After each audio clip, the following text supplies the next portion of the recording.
இல்ல அவளுக்குள்ள முக்கியமான அன்னைக்கு வேலை அவளுக்கு இருக்கேன் எங்க கூட்டி கொண்டு மண்ணெண்ணி வைக்காம பாரு.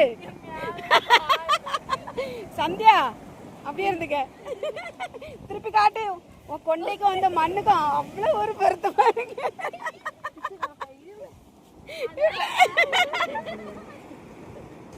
உஷா உஷா மாட்டுவா கூட.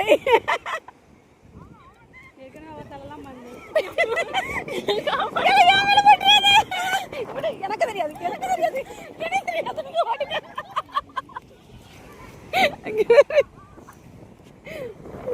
ஒண்ணும் கிடைக்கல மண்ணெல்லி போட்டு விளையாட்டு கிடக்கும்.